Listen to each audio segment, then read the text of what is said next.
A lot of times, it feels like technology is the closest thing we have to magic.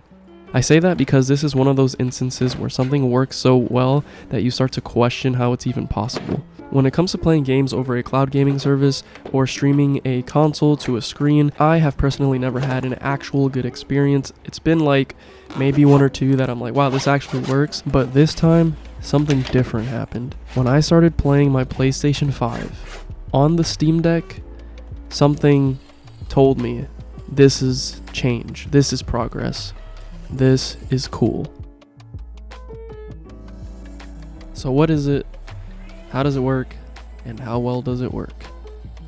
This is all made possible by an application called Chiaki, which is basically a better version of the Remote Play app. The official PlayStation Remote Play app is just absolutely garbage. Every time I've used it, it crashes. Every time I've used it, I've had problems getting controller support. Every time I've used it, something has gone wrong, at least in my experience. Now, if it worked for you and you had a great, amazing internet and it just happened to be a flawless experience, congratulations. That was not the case whenever I tried it. I think I have one instance where it worked, which was a while back when I had fiber internet, and this was me testing it on a phone. Every time I've tested it on the Steam Deck specifically, I've ran into issues and it just hasn't been an enjoyable or good experience. Chiaki, on the other hand, Chiaki works. With a cute ass name like Chiaki, I would expect nothing less than a working, functioning, actually good program. What you're looking at right now is actually my Windows 10 desktop PC, but since I am running Windows 11 on my Steam Deck, these are pretty much the same steps I took to download Chiaki to my device. You can download the program from GitHub. I will leave a link to this page where you can download it. If you just type Chiaki into Google and go to GitHub, it brings you to this page. If for any reason you don't use the direct link in the description, all you have to do is click right here on this blue link. Then it takes us to the Chiaki source, whatever page, the main page where everything is on. There is a lot of info on what Chiaki is, where it works, where you can download it, and all of the devices that are supported. From this page, you'll scroll down here where it says downloading a release. Builds are provided for Linux, Android, macOS, Nintendo Switch, and Windows. We'll go to download here. Then it takes us to all of the versions that have been released. You can just click on the actual number, and then it brings you to the download page. Since we are on Windows on both my Steam Deck and my Windows PC, I would choose Windows. I'm showing you this step specifically because I'm going to direct you to watch ETA Prime's video on how to download and set up this whole thing, because he has a perfect step-by-step tutorial on everything you need to actually get this thing to work. The only thing that he does differently is that he is playing on SteamOS rather than Windows 10 or 11, and as you guys know, I use my Steam Deck with Windows 11, so it'll download this file here once you're at this point, and once that's done, we're going to go ahead and open it. It's going to be zipped. We're going to want to extract this. In my downloads folder, you will see that Chiaki 2.1.1 Windows x86 64 is now in there, and from here, actually, let's go ahead and extract all. I'm going to choose the download folder just because, and we will wait for this to complete. Once the files have been extracted, you can go ahead and open Steam. You're going to go to add a game, add a non-Steam game, and you're going to find Chiaki wherever you extracted it on your computer. So head over to browse, and for me, I just extracted it to the download, so it'll be easy to find. And right here, Chiaki, make sure it's the application or the exe, whatever, the actual application, not just some game files or some program files within the Chiaki folder. In here, we can go ahead and open that and make sure it's checked off, add selected programs. Now Chiaki should be added to my Steam library, and we're gonna go ahead and find that. I'm gonna have two because one of them is my actual Steam Deck one. I have a custom picture for my Steam Deck one, and the picture's not downloaded on my computer, and it says stream right there, so it's this one. Play. There is some setting up to do before you can actually start playing and connecting to your PlayStation. As you can see, I have two PS5s here. There are two PS5s within this household. One of them is my actual one, and in order to connect to that, you have to do a little bit of filling in some information, addresses, account information, and for that part of it, I highly recommend for a step-by-step tutorial if you're going to do this for yourself. Watch ETA Prime's video and follow what he does. He has a very good explanation. That is how I was able to get this working. I am not making this video as a tutorial.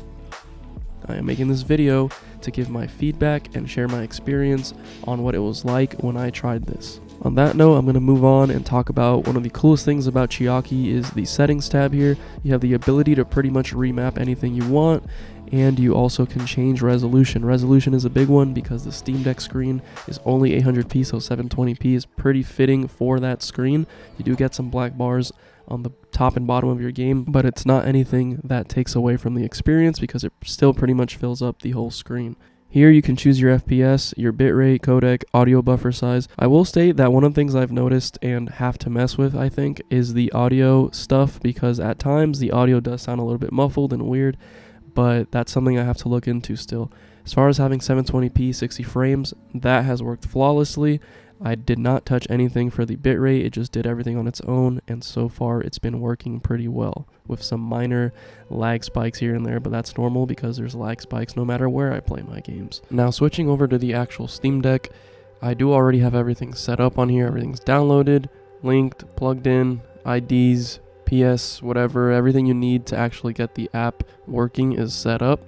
And if you need any of that information, watch ETA Prime's video, continue watching this video to see the results of what this is like and what my opinion on it is. I will make that clear so that people are not upset when I didn't show them how to plug in the numbers and find their PSN ID, address, and all of that stuff. Those little details, you're going to want to watch his video. So, moving on. Earlier we did see two PS5s on here, and I do think your PlayStation has to be in standby mode in order to show up here. And that other one is now turned off all the way. So the only one on here is mine. It is in standby mode, or it is in rest mode, should I say. Shows the yellow lights on here. Before I get into anything too far, we are playing in 720p, 60 FPS, same settings I pretty much showed when I was showing the screen recording. I'm going to go ahead here and connect to my PlayStation so you can see what that's like. It's pretty simple. All you have to do is double click on this, and it's going to ask me if I want to wake up my PlayStation. I'm going to hit yes, and boom, it turned it on. Now that the PlayStation's on, it turned blue, and it says that the state of it is ready, which means we're ready to connect to it. Remote play was already turned on my PlayStation, and I have already set up all of my account stuff within the Chiaki app. So all I have to do now is double click this, and we are now connected to my PS5. Pretty awesome, pretty straightforward. It has loaded the controller configuration from the Steam Deck onto the Chiaki app, and what you'll notice here is that I am actually in windowed mode, and by default it does put you in windowed mode.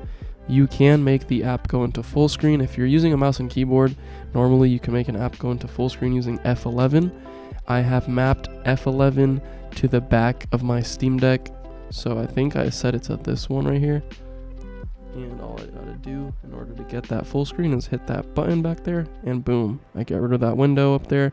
We do have black bars on the top and bottom. If you have played Xbox Game Pass games on here, this is pretty much what they look like as well, if you're using xCloud and things like that.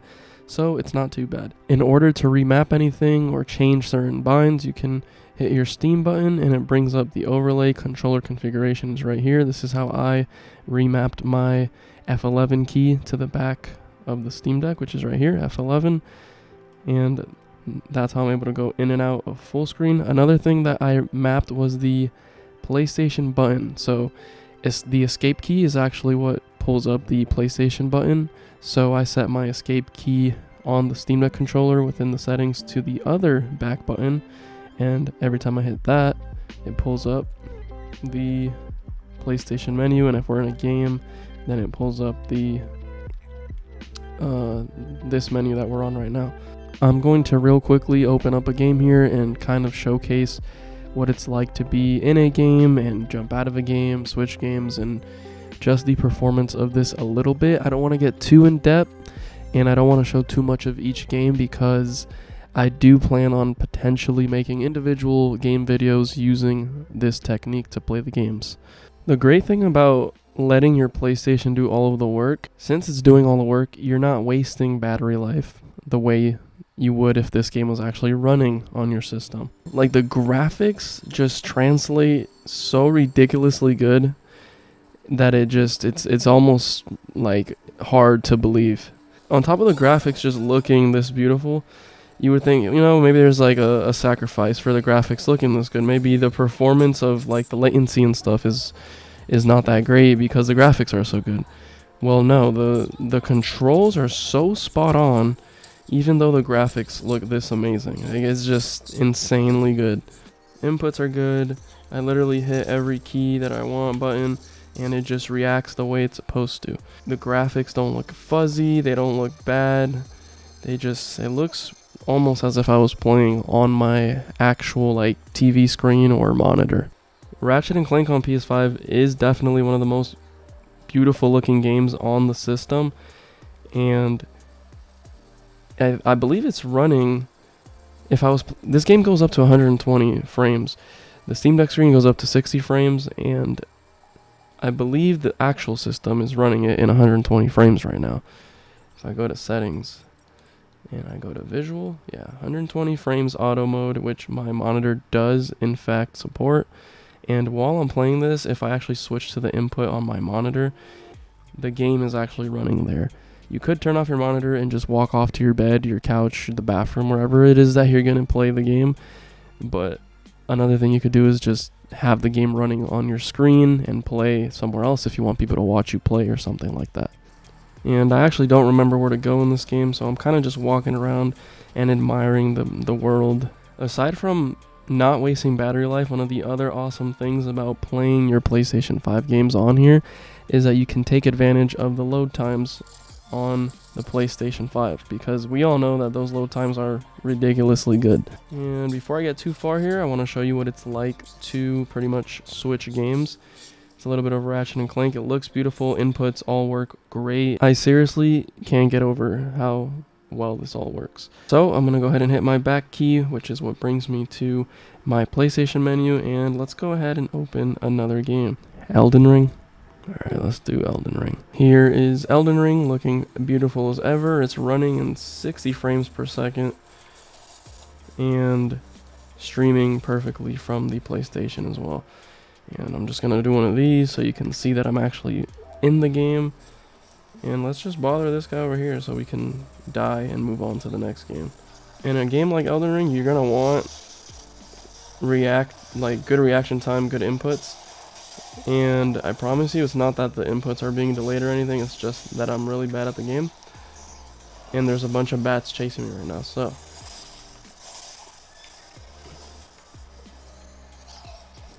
Oh, he got off his horse, he's mad. Oh my.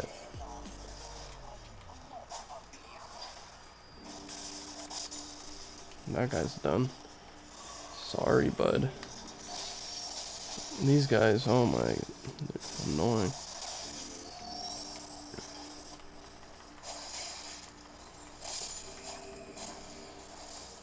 Come here. Whoa. Where'd he go?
that was a mini showcase of some of the games I have installed on my PlayStation 5, all pretty much running flawlessly through Chiaki on my Steam Deck. Controls work great. Latency, amazing. Graphics, amazing. My only complaint is a little bit of the crackling sounds, and I still have to look into that. I'm not sure what I have to do, if I have to lower anything in the settings or anything like that. But even that wasn't annoying enough to really set a red flag and tell me that this was absolutely terrible. This pretty much puts remote play to shame, and obviously it's going to have its kinks and not work from time to time in certain aspects. It's like if you're lagging, if you're downloading something. I've noticed if something starts to download, you get screens like this, like gray pop-up screens, or just weird fuzzy imaging. But it doesn't happen often enough, and usually when it does happen, I know immediately that something is downloading somewhere, either on the PlayStation itself, on the Steam Deck, or on my PC, and it just kind of messes with the connection that is being used to actually play this. But if you have great internet, it's going to work really well. I don't have fiber internet, and it's working pretty much flawlessly. I get around 400 gigs of download speed, and I don't know what that translates to or if it helps in any way with streaming my PlayStation to the Steam Deck screen. But all I can say is it works really well. Expect videos of games running through Chiaki on my PS5, on my Steam Deck. I think my main concern going into this and going into any cloud gaming situation is just how much latency am I going to feel? Is it going to be significant enough for me to not be able to play certain games? And when I got my hands on this, the first thing I did was open Call of Duty Vanguard, which right now at the moment is deleted so I can make space for all of the games that I just showed on here. And at some point I will show the gameplay of that game. But the fact that I can jump into a multiplayer game and run around and not have super crazy latency, enough for me to get kills, be up to speed with everyone, and not feel delayed in any way, says a lot about how well this works. To even further back that statement, just check out this gameplay of me pretty much using the Steam Deck as a controller while playing Horizon Forbidden West. Side by side, you can see my Steam Deck screen and you can see the actual monitor with the game running on it, and there's pretty much no delay between the two. I can literally use the screen on my Steam Deck to play, or I can use the Steam Deck as a controller and play on the screen if I wanted to. That's how little latency, little delay there is. Now flipping that situation kind of around, using a controller through Bluetooth connected to the Steam Deck, playing the PS5 through Chiaki, you do feel a lot more latency actually using a controller. I don't know if it's because you're on Bluetooth and because it has to do 2 wireless connections or something like that, but there's definitely a more noticeable delay when using a controller. And yes, I'm using an Xbox controller. I didn't try plugging in my controller with a wire or anything like that to a dongle, a USB hub or anything, because I feel like that kind of defeats the purpose of just having everything wireless. But who knows, you might have a better, less delayed experience if you're using wired controller. I don't even know if it works, but I would have to try, but not something that personally interests me. I was more curious to see if I could just have a full wireless tabletop experience with a controller, and I wanted to see side-by-side comparison of the Steam Deck controlling pretty much what I had going on the screen, and it worked. And this is just pretty much another one of the awesome ways to use your Steam Deck. There's so many things you can do on this thing, so many ways to play games, and as long as you're patient enough and curious enough to figure those things out, you're gonna have a good time. I can confidently say I turned my Steam Deck into pretty much a handheld PlayStation 5, and that is awesome. Hopefully you guys enjoyed this. I'm definitely gonna keep trying things out with this. More Steam Deck videos for sure on the way. Once again, thank you, and I will see you guys on the next video.